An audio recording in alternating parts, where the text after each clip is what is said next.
محمد سيد الكونين والثقلين والفريقين من عرب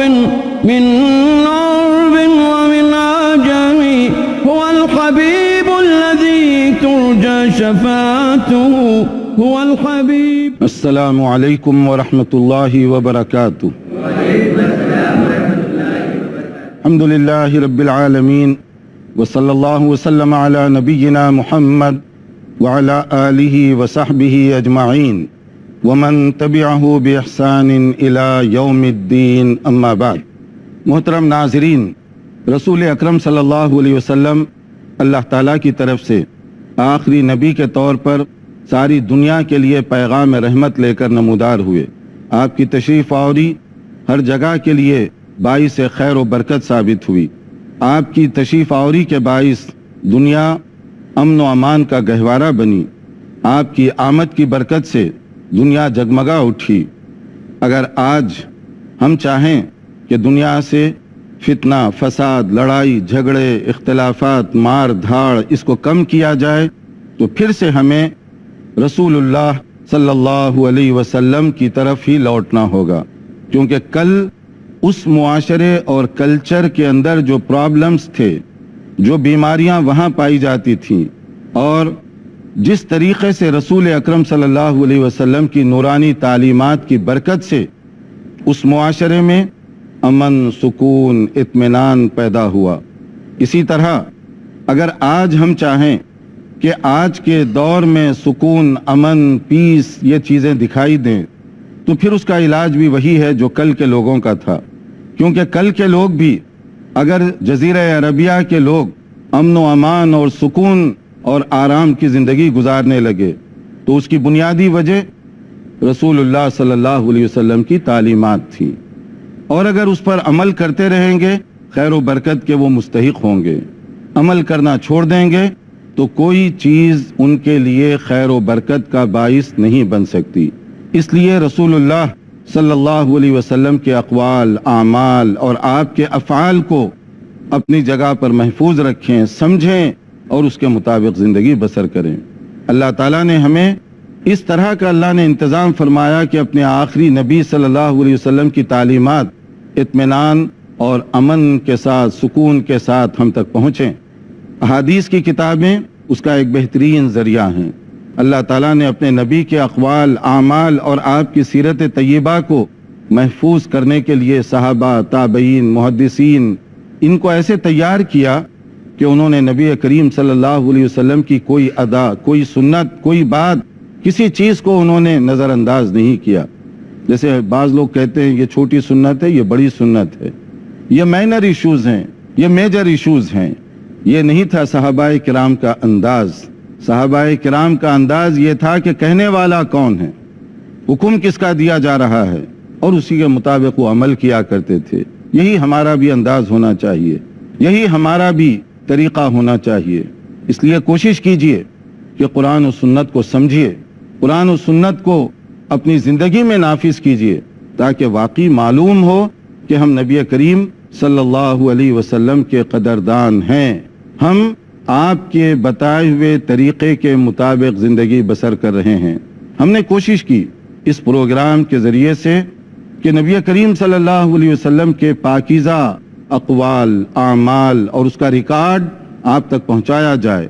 جو ہماری استطاعت میں ہے اس کے مطابق ہم نے کوشش کی کہ قرآن اور سنت کی باتیں گھر گھر پہنچائی جائیں، تاکہ ہر آدمی محسوس کرے کہ قرآن اور سنت ہر ایک کے لیے ہے. تو اس لیے ہر مسلمان کو چاہیے کہ اس کی قدر کرے. ہم نے اس کتاب کی ترتیب کے ساتھ مختلف ابواب جو اس میں احادیث پیش کی گئی ان کا خلاصہ آپ کے سامنے رکھا. گزشتہ نظر و نیاز اور قسم اور اس سلسلے میں مختلف باتیں آپ کے سامنے رکھی گئیں، جن کا خلاصہ یہی تھا کہ اگر آدمی قسم کھائے تو پوری کرے، اور اگر پوری نہ کر سکتا ہو نہ کھائے، اور اگر توڑنا پڑے تو اس کا کفارہ ادا کرے. اور اسی طرح سے نظر و نیاز صرف اللہ کے نام پر ہوگی، اللہ کی رضا کے لیے ہوگی، اللہ کے لیے شکرانے کے طور پر ہوگی، کنڈیشنل نہیں، مشروط نہیں. معصیت کی نظر ناقابل قبول. اگر کوئی ایسی نظر کرتا ہے جو اللہ تعالیٰ کی منع کردہ چیزیں ہیں اور وہ اپنے لیے حلال کر رہا ہے، یا منع کردہ کام ہے اپنے لیے جائز بنا رہا ہے، تو وہ نظر قابل قبول نہیں، اس کو توڑنا ضروری ہوگا۔ اسی طرح رشتے ناتے دوستی اس کو ختم کرنا، یہ نظر اللہ تعالیٰ کے پاس پسندیدہ نہیں، اس کو توڑنا ہوگا۔ جو اچھی نظر ہے وہ کر سکتا ہے، اور اگر آدمی نظر توڑ دے یا قسم توڑ دے تو اس کا جو کفارہ بتایا گیا سورہ مائدہ آیت 89، اس کے اندر کہا گیا لا یؤاخذکم اللہ باللغو فی ایمانکم، کہ اللہ تعالیٰ ایسی جو لغو یوزلیس تکیہ کلام کی طرح سے جو قسمیں کھائی جاتی ہیں اس پر گرفت نہیں کرے گا، مگر جو پکی قسم ہو اس کو پورا کرو، اور اگر توڑ دیتے ہو تو پھر تمہیں وہ کفارہ دینا ہوگا۔ تو ہم نے بتایا وہ کفارے کی وہ شکل جو قابل عمل ہے، اور وہ کیا ہے؟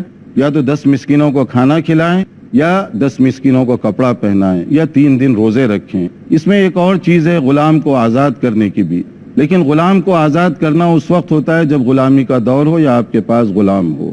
جب غلام ہو اور کوئی آزاد کرے تو وہ بھی ایک اس کے اندر آپشن رکھا گیا، لیکن اس وقت چونکہ وہ سسٹم نہیں ہے، اس لیے ہم نے وہ بات بتائی جو قابل عمل ہو، کہ آدمی یا تو روزہ رکھ لے یا نہیں تو پھر کھانا کھلائے 10 مسکینوں کو، یا ان کو کپڑا پہنائے۔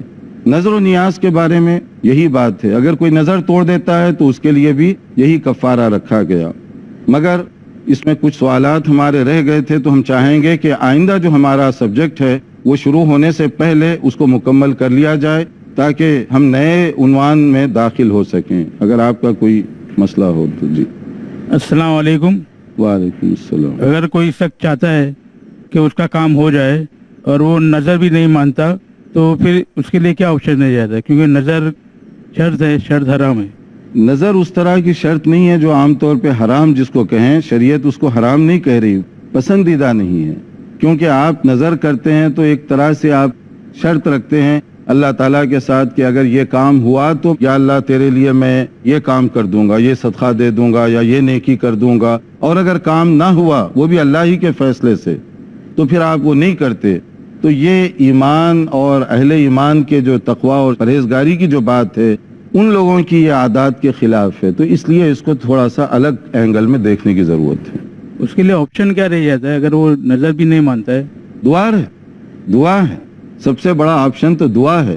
ہر صورت میں آپ اللہ تعالیٰ سے دعا کر سکتے ہیں، ہر صورت میں آپ اللہ تعالیٰ سے مانگ سکتے ہیں۔ وہ دربار سب کا دربار ہے، وہی دینے والا ہے، اللہ کا دربار سب کا دربار ہے، اس لیے آپ دعا کریں۔ سب سے بہترین مؤثر ہتھیار وہ دعا کا ہے، اور یہ بھی نہیں معلوم کہ کس کی دعا کتنی جلدی قبول ہو جائے، اس لیے اگر کوئی مصیبت ہے، کوئی پریشانی، کوئی تکلیف، تو اس کے لیے دعا کا سہارا۔ السلام علیکم۔ وعلیکم السلام۔ کسی شخص نے کسی مزار پہ جانے کی نظر مانی اور وہ اس کو بولا جاتا ہے کہ تم پہلے آ جاؤ، تمہاری نظر پوری ہو جائے گی، وہ جاتا ہے، اس کی نظر پوری ہو جاتی ہے، اس میں شیطانی فتنہ مانا گیا ہے۔ تو یہ شیطانی فتنہ کیسے انسان میں آتا ہے؟ دیکھیے، اگر کہیں پر کوئی جاتا ہے جو ممنوع جگہ، یعنی شرک جہاں ہوتا ہے، بدعت اور خرافات جہاں ہوتی ہیں، اور وہاں جانے کی وجہ سے آدمی کی بلائیں ٹلتی ہیں، کوئی مصیبت ٹل جاتی ہے، تو کیا وہ جگہ جانا صحیح ہے؟ یہ درست نہیں ہے۔ اس لیے درست نہیں ہے کہ آپ کسی غیر مسلم کو پوچھ سکتے ہیں۔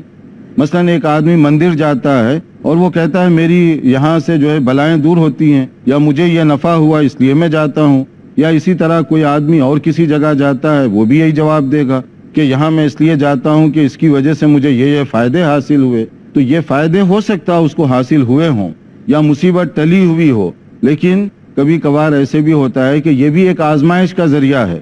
جیسے دولت دے کر آزمایا جاتا ہے تو دولت چھین کر بھی آزمایا جاتا ہے، تو غربت بھی آزمائش ہے، دولت بھی آزمائش ہے، صحت بھی آزمائش ہے، بیماری بھی آزمائش ہے۔ تو آزمائشوں کے مختلف طریقے ہو سکتے ہیں، اور شیطان ان راستوں کو پرکشش بنانے کے لیے بہت سارے طریقے اختیار کرتا ہے، تو ہمیں بہت چوکنا رہنا چاہیے شیطانی ہتھ کنڈوں سے بچنے کے لیے۔ السلام علیکم۔ وعلیکم السلام۔ گزشتہ لیکچر میں بیان ہوا کہ 3 مسجدوں کے علاوہ خیر و برکت اور ثواب کی نیت سے اور کسی مسجد طرف جانا صحیح نہیں ہے، تو کیا اگر کوئی پیغمبر علیہ وسلم کی قبر کی زیارت کے لیے ثواب کی نیت سے جاتا ہے تو کیا صحیح ہے؟ دیکھیے، رسول اکرم صلی اللہ علیہ وسلم کی قبر کی زیارت کا جو ہے اس میں مختلف طریقوں سے ذکر کیا گیا، لیکن اس کے اندر بھی یہی ادب ہے کہ ایک تو ہے جنرل قبروں کی زیارت جس کی ہمیں اجازت دی گئی، لیکن وہ کیوں دی گئی اس کا پس منظر بھی ذہن میں رکھنا ضروری ہے۔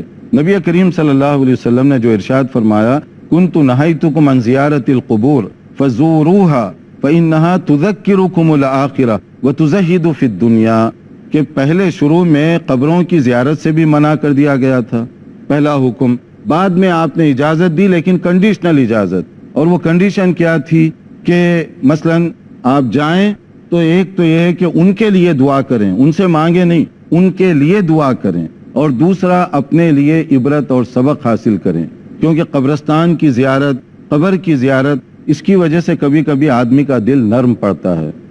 تذکرکم الآخرہ، آخرت یاد آتی ہے کہ میرا دوست تھا جو منو مٹی کے اندر دفن کر دیا گیا، میرے ساتھ کھیلتا تھا، کھاتا پیتا تھا، ہم لوگ بیٹھتے اٹھتے تھے، مگر آج یہ اس کے اندر چلا گیا، کل مجھے بھی یہاں جانا ہے۔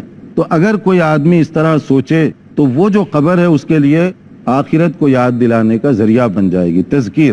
اور دوسرا فائدہ یہ ہوگا کہ دنیا سے اس کی رغبت کم ہوگی، آخرت کو چاہنے کا شوق زیادہ ہوگا، کہ اس طرح جس طرح اس نے دنیا کو چھوڑ کر مال و دولت، دوست احباب رشتہ دار سب کو چھوڑ کر یہاں آیا اور ہم نے اپنے ہاتھوں سے اس کو دفن کیا، اسی طرح کل مجھے بھی لایا جانے والا ہے۔ تو آدمی دنیا کے بجائے آخرت کو بنانے کی کوشش کرے گا۔ یہ ہے بنیادی طور پر مقاصد قبر کی زیارت کے۔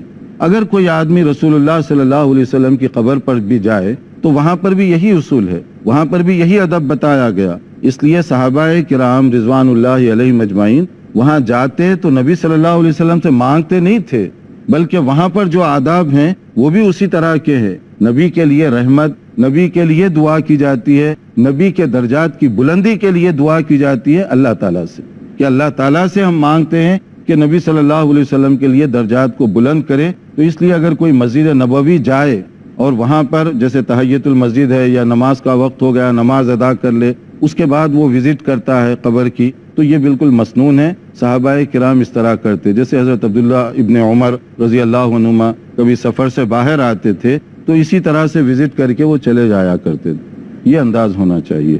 ہمارے اور بھی سوالات ہیں لیکن وقفہ ہے ایک چھوٹے سے بریک کا، تو آپ دیکھتے رہیے پروگرام۔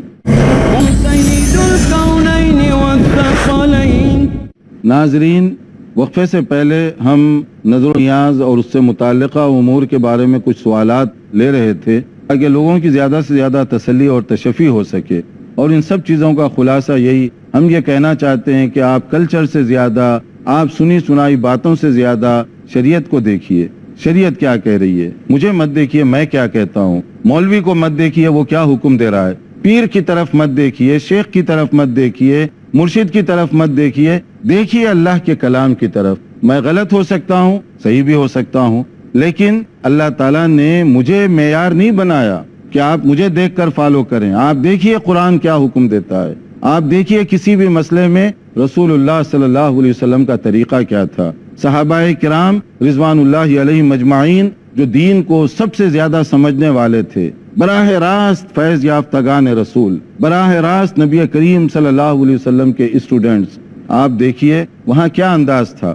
صحابہ کرام مدینہ منورہ میں ہیں، اچھے برے ہر قسم کے حالات سے ان کو گزرنا پڑا، کبھی قحط آ رہا ہے، کبھی اور کوئی مشکلات اور پریشانیاں آ رہی ہیں، گروپ کے گروپ، ٹروپ کے ٹروپ، جماعتوں کی جماعتیں مجاہدین کی باہر دور دراز کے علاقوں میں جا رہی ہیں، کبھی فتح ہو رہی ہے، کبھی آزمائش میں پڑتے ہیں، مختلف مشکلات بھی آئیں ان کو، مگر آپ ذرا اٹھا کر دیکھیے سیرت کی کتابیں، صحابہ کرام کی زندگیوں کو جو دین کو زیادہ سمجھتے تھے، نبی صلی اللہ علیہ وسلم نے ان کی گویا خاص طور پر تربیت فرمائی، کبھی مصیبت میں کبھی پرابلم میں انہوں نے نظر کی کہ میں نبی صلی اللہ علیہ وسلم کی قبر پر یہ چادر چڑھاؤں گا، کبھی انہوں نے کہا کہ ہم نبی کی قبر پر جائیں گے اور آپ سے دریافت کریں گے، بھلا بتائیے نبی کریم صلی اللہ علیہ وسلم سے زیادہ مقدس اور کون ہو سکتا ہے؟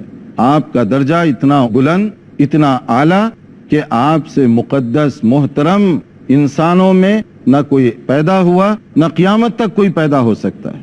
اللہ نے آپ کا رتبہ، آپ کی شان اتنی بلند فرمائی، اور صحابہ کرام آپ کے تربیت یافتہ تھے اور آپ نے ان کی ٹریننگ فرمائی تھی۔ رسول اللہ صلی اللہ علیہ وسلم کے بعد آپ کے بہت قریبی ساتھی حضرت ابو بکر صدیق رضی اللہ عنہ،